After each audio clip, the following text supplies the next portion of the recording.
Assalamualaikum warahmatullahi wabarakatuh. Waalaikumsalam warahmatullahi wabarakatuh.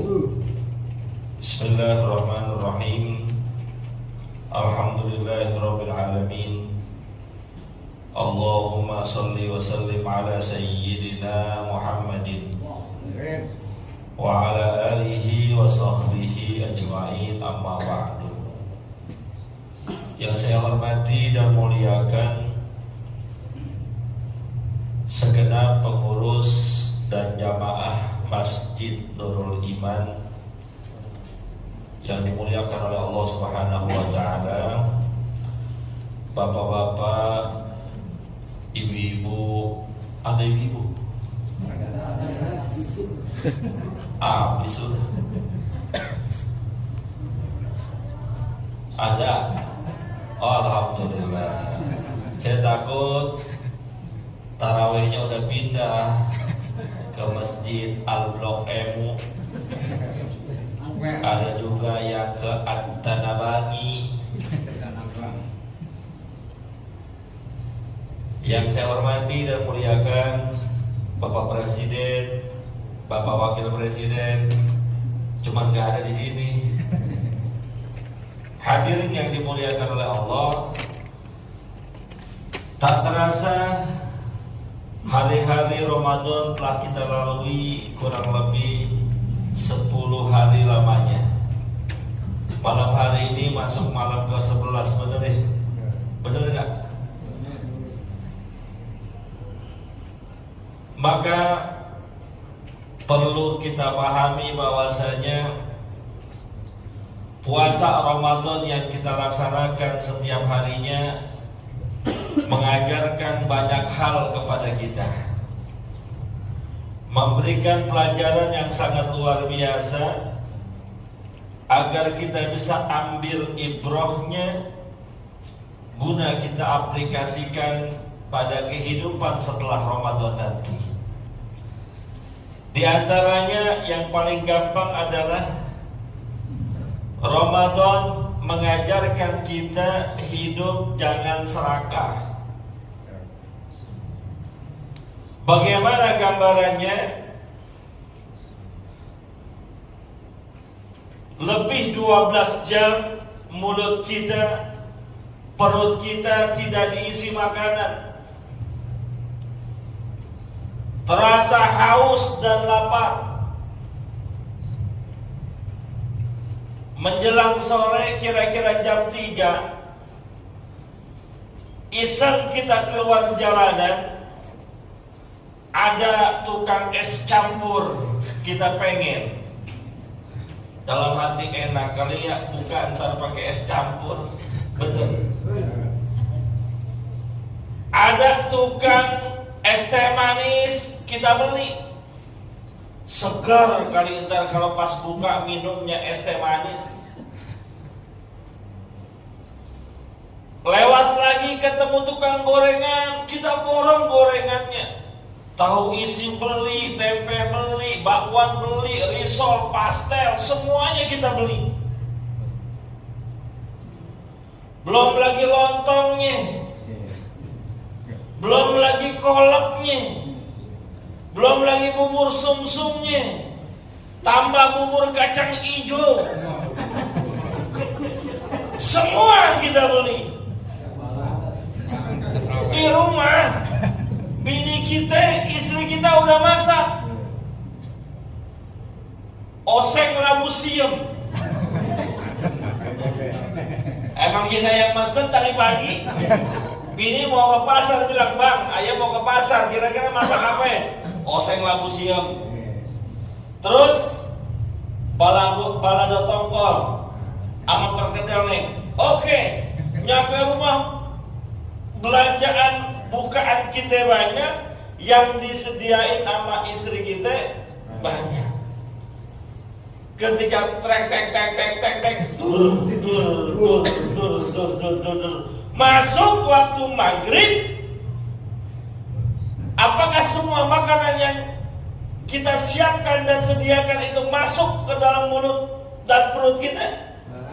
Kagak. paling cuma beberapa teguk dari minuman, tambah gorengan sedikit, nasi selesai. Kolak nggak kemakan, bubur kacang hijau, bubur sumsum kita taruh kulkas, akhirnya juga terbuang, tidak kemakan. Nafsu gede, tapi kekuatan kurang.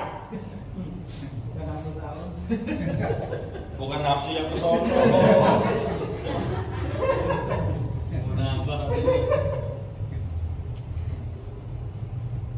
Hidup ini jangan serakah. Kemauan boleh banyak, keinginan bukan boleh tidak terbatas, tapi Allah kasih kita kebatasan. Allah kasih kita tidak sesuai dengan apa yang kita inginkan. Maka hidup jangan serakah. Syukuri aja apa adanya. Jangan mengharapkan rezeki orang mampir ke tempat kita, tak perlu. Jangan mengharapkan sesuatu yang bukan rezeki kita, nggak usah. Semua kita sudah ditakdirkan perhitungan rezekinya oleh Allah Subhanahu wa taala. Allah yang nyiptain kita, Allah juga yang mengatur rezekinya. Nggak usah khawatir, nggak usah jadi tamak, nggak usah jadi serakah, nggak usah jadi iri hati dan dengki dengan rezeki orang lain. Tuh puasa ngajarin begitu. Maka Nabi kita Muhammad SAW mengingatkan bahwasanya yang namanya manusia kalau sudah diberikan satu gunung emas, nggak tanggung-tanggung, dikasih ke dia emas satu gunung, bukan gram lagi hitungannya, bukan kilo, ton dikasih oleh Allah. Puaskah dia sebagai manusia? Enggak. Masih berdoa kepada Allah, minta supaya ditambahkan lagi. Ketika Allah tambahkan buat dia 2 gunung emas semua, puaskah manusia? Enggak. Dia masih minta kepada Allah supaya ditambahkan lagi menjadi 3 gunung. Berhentikah manusia? Tidak. Karena kata baginda Rasul sallallahu alaihi wasallam, saking serakahnya manusia, berkali-kali Allah kasih gunung emas, gak akan membuat dia puas, kecuali berhenti dia meminta kekayaan, berhenti dia meminta dunia, tatkala tanah sudah masuk ke dalam mulutnya. Ketika manusia mati, baru berhenti. Maka hadirin yang dimuliakan oleh Allah Subhanahu wa taala, serakah dan tamak terhadap dunia ini gak akan ada habis-habisnya. Yang paling perlu kita lakukan adalah bersyukur atas segala apa yang Allah berikan kepada kita. Mau kecil kek, mau besar, mau dikit, mau banyak, bersyukur. Salah satu cara mengobati penyakit serakah dalam diri kita, bersyukur. Karena manusia hakikatnya dia adalah orang yang pelit, orang yang tamak, orang yang serakah. Kalau udah urusan dunia, nggak peduli. Dia kejar sampai keinginannya tercapai. Hakikat manusia adalah makhluk yang pelit. Kenapa pelit? Karena keserakahannya. Takut berkurang. Anggapannya duit, uang, kalau dia kasih ke orang lain berupa sedekah, pasti akan berkurang. Padahal Nabi mengatakan, mana kosot malun min sodakotin bal yazdad bal yazdad bal yazdad. Gak bakal berkurang harta yang disedekahkan oleh seorang manusia, bahkan harta itu dengan sebab sedekahnya akan terus nambah dan nambah. Cuma kita kadang kurang percaya sama sedekah, ragu-ragu. Tadi saya lihat kotak amal lewat, udah lewat semua. Belakang udah diisi belum? Udah.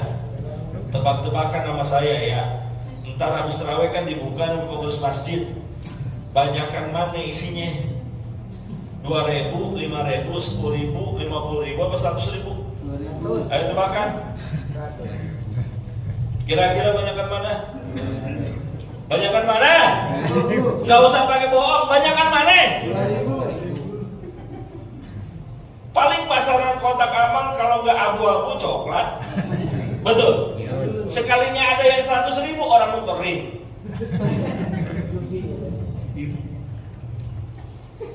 Emang watak manusia begitu. Pelit.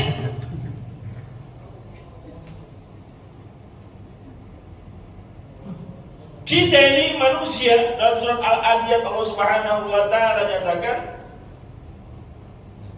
lihubbil khairi lasyadid.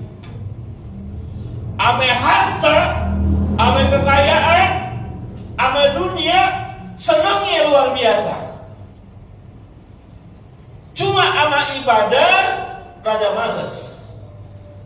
Ama akhirat kayak kagak percaya. Ama surga kayak ogah masuk. Tapi kalau udah urusan ama dunia, ama harta, ama uang, Ini saya tanya nih Bapak nih pas azan Isya diumumin ame kantor kelurahan, Bapak-bapak nanti jam 19:20 kumpul di kantor kelurahan untuk ngambil sembako sama duit 200.000. Ditunggu sampai jam 8:15. Cuma ada 20 menit waktunya. Pas banget, itu adalah waktu Isya.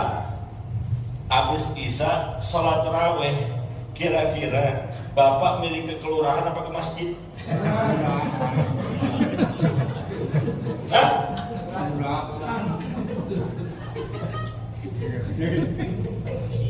Oh, milih ke kelurahan apa ke masjid?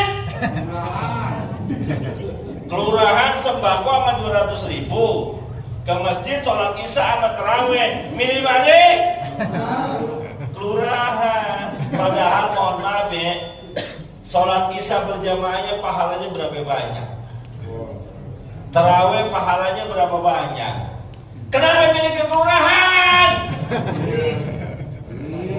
Oh Pak Ustadz, sholat Isya bisa malam-malaman,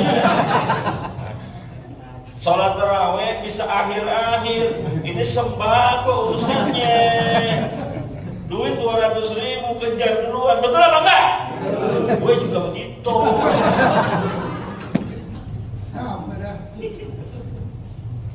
Maka puasa ini ngajarin kita supaya jangan terus mikirin dunia. Dunia kita kejar, dunia kita uber-uber, kita kumpul-kumpulin, nggak kemakan semua sama kita. Sekalinya pun terkumpul, nggak semua kebawa nanti ke negeri akhirat. Maka hiduplah yang normal-normal saja.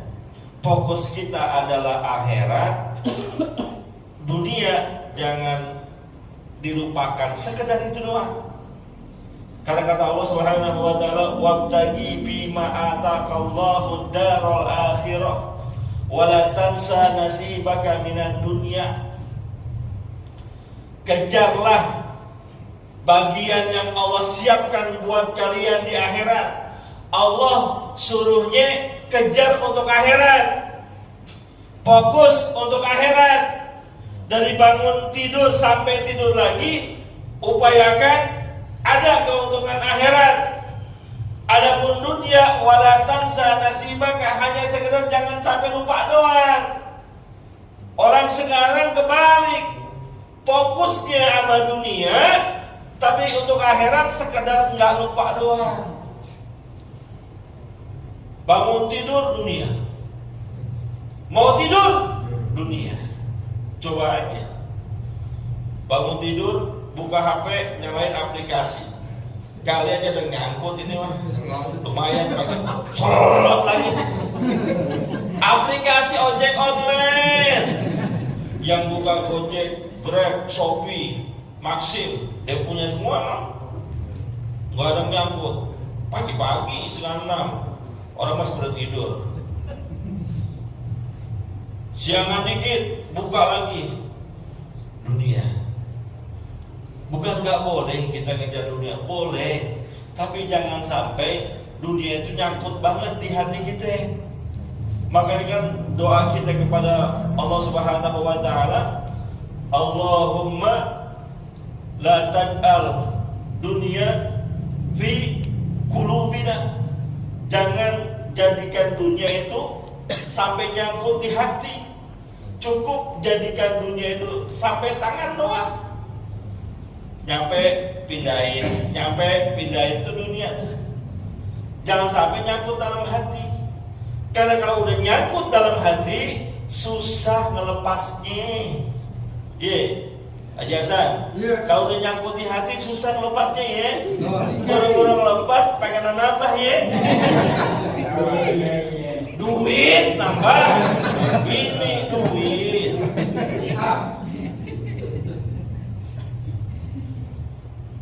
Jangan sampai nyangkut. Supaya fokus kita adalah akhirat, dan puasa ngajarin itu.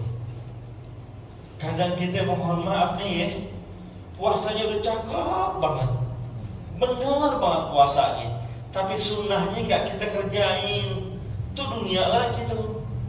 Tek Allahu Akbar, yang kita coba duluan apa? Ayo saya tanya. Pasta. Gorengan. Lontong sama gorengan? Iya. Kormanya mana korma? Kan Nabi ngajarin sahur pakai korma, buka pakai korma. Kita puasa ngikutin syariat Nabi. Kenapa pas buka sama sahur gak pakai syariat Nabi? Gak punya korma. Ya. Kalau pakai pisang gimana itu? Utamakan korma dulu. Kalau dulu nggak ada korma mungkin tokonya susah, sekarang banyak.